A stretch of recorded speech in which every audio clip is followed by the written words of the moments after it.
Hello, everyone. Let's get started in chapter 5 of The Lion, the Witch, and the Wardrobe. In chapter 5, back on this side of the door. Because the game of hide and seek was still going on, it took Edmund and Lucy some time to find the others.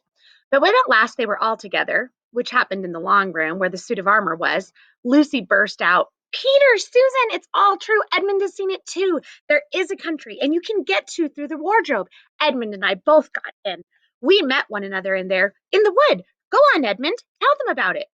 "What is this all about, Ed?" said Peter. And now we've come to one of the nastiest things in this story. Up to that moment, Edmund had been feeling sick and sulky and annoyed with Lucy for being right, but he hadn't made up his mind what to do. When Peter suddenly asked him the question, he decided all at once to do the meanest and most spiteful thing he could think of. He decided to let Lucy down. "Tell us, Ed," said Susan. And Edmund gave a very superior look, as if he were far older than Lucy. There was really only a year's difference. And then a little snigger and said, "Oh, yes, Lucy and I have been playing, pretending that all her story about a country in the wardrobe is true. Just for fun, of course. There's nothing there, really." Poor Lucy gave Edmund one look and rushed out of the room. Edmund, who was becoming a nastier person every minute, thought that he had scored a great success and went on at once to say, "There she goes again. What's the matter with her? That's the worst of young kids. They always—" "Look here," said Peter, turning savagely on him. "Shut up. You've been perfectly beastly to Lou ever since she started this nonsense about the wardrobe, and now you go playing games with her about it and setting her off again. I believe you did it simply out of spite." "But it's all nonsense," said Edmund, very taken aback. "Of course it's all nonsense," said Peter. "That's just the point. Lou was perfectly all right when we left home, but since we've been down here, she seems to be either going queer in the head or else turning into a most frightful liar. But whichever it is, what good do you think you'll do by jeering and nagging at her one day and encouraging her the next?" I thought," said Edmund, but he couldn't think of anything to say. "You didn't think anything at all," said Peter. "It's just spite. You've always liked being beastly to anyone smaller than yourself. We've seen that at school before now." "Do stop it," said Susan. "It won't make things any better, having a row between you two. Let's go and find Lucy." It was not surprising that when they found Lucy, a good deal later, everyone could see she had been crying. Nothing they could say to her made any difference. She stuck to her story and said, "I don't care what you think, and I don't care what you say. You can tell the professor, or you can write to mother, or you can do anything you like. I know I've met a fawn in there, and I wish I'd stayed there, and you are all beasts, beasts." It was an unpleasant evening. Lucy was miserable, and Edmund was beginning to feel that his plan wasn't working as well as he'd expected. The two older ones were really beginning to think that Lucy was out of her mind. They stood in the passage talking about it in whispers long after she had gone to bed. The result was, the next morning, they decided that they really would go and tell the whole thing to the professor. "He'll write to father if he thinks there's really something wrong with Lou," said Peter. "It's getting beyond us."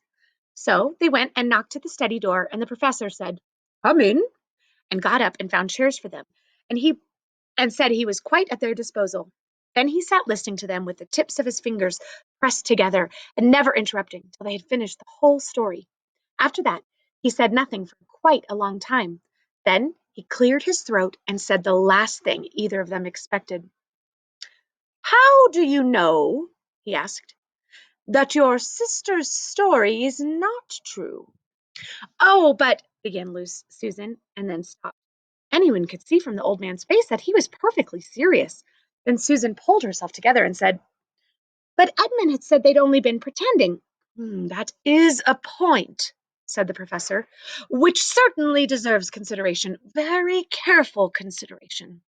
For instance, if you will excuse me for asking the question, does your experience lead you to regard your brother or your sister as more reliable? I mean, which is more truthful?" "That's just the funny thing about it, sir," said Peter. "Up until now, I just said Lucy every time." "And what do you think, my dear?"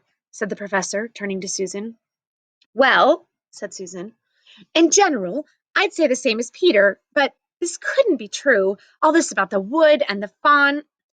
"That is more than I know," said the professor, "and a charge of lying against someone whom you've always found very truthful is a very serious thing.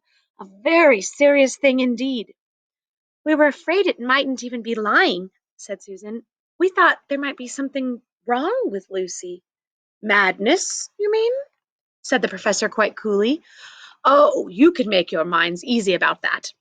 One has only to look at her and talk to her and see that she is not mad. But then, said Susan and stopped. She had never dreamed that a grown-up would talk like the professor and didn't know what to think. Logic, said the professor to himself. Why don't they teach logic at these schools? There are only three possibilities. Either your sister is telling lies, or she is mad, or she is telling the truth.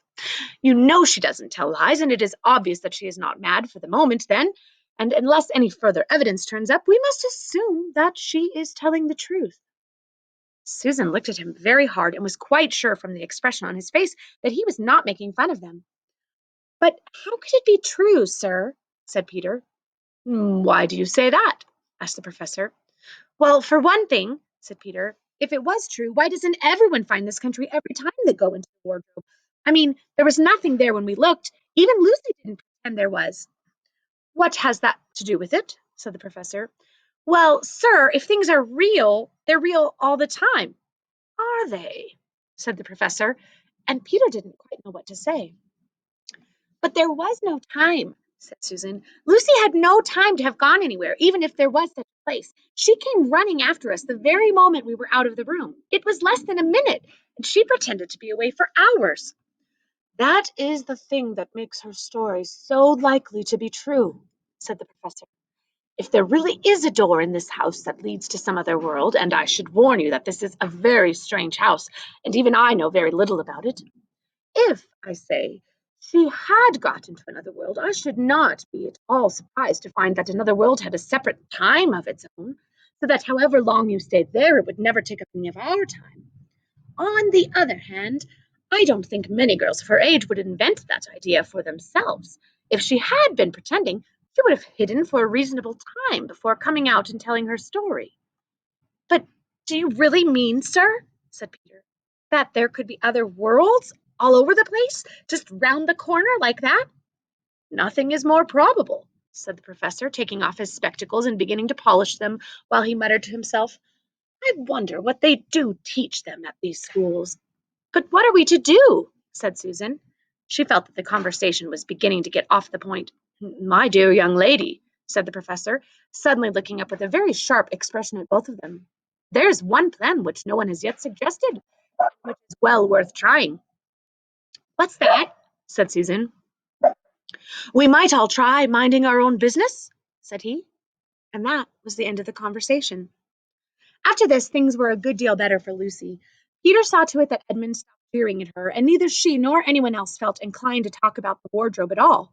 It had become a rather alarming subject, and so for a time it looked as if all the adventures were coming to an end. But that was not to be. This house of the professor's, which even he knew so little about, was so old and famous that people from all over England used to come and ask permission to see over it.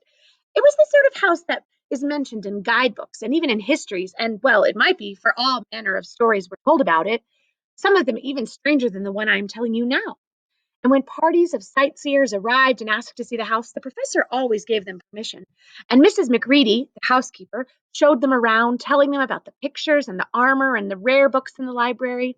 Mrs. Macready was not fond of children. She did not like to be interrupted when she was telling visitors all the things she knew. She had said to Susan and Peter almost on the first morning, along with a good many other instructions, and please remember you're to keep out of the way whenever I'm taking a party over the house. Just as if any of us would want to waste half the morning trailing around with a crowd of strange grown-ups, said Edmund, and the other three thought the same. That was how the adventures began for the second time. A few mornings later, Peter and Edmund were looking at the suit of armor, wondering if they could take it to bits, when the two girls rushed into the room and said, Look out! Here comes Macready and a whole gang with her! Sharp's the word, said Peter, and all four of them made off to the door at the far end of the room. But when they had gone out into the green room and beyond it, into the library, they suddenly heard voices ahead of them and realized that Mrs. Macready must be bringing her party of sightseers back up the stairs instead of up the front stairs as they had expected. And after that, whether it was they had lost their heads or that Mrs. Macready was trying to catch them or that some magic in the house had come to life and was chasing them into Narnia, They seemed to find themselves being followed everywhere, until at last Susan said, "Oh, bother those trippers. Here, let's get into the wardrobe room till they've passed. No one will follow us in there." The moment they were inside and heard voices in the passage, then some fumbling about at the door, and then they saw the handle turning. "Quick," said Peter, "there's nowhere else." And he flung open the wardrobe. All four of them bundled inside it and sat there, panting in the dark. Peter held the door closed, but did not shut it, for of course he remembered, as every sensible person does, that you should never shut yourself up in a wardrobe. And that is the end of chapter 5.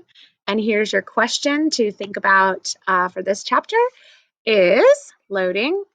Why do you think the professor was willing to believe Lucy's story? Why do you think he didn't just shut the children up and say she was being nonsense and foolish or lying? Why do you think the professor was willing to believe it? And chapter 6 is coming soon.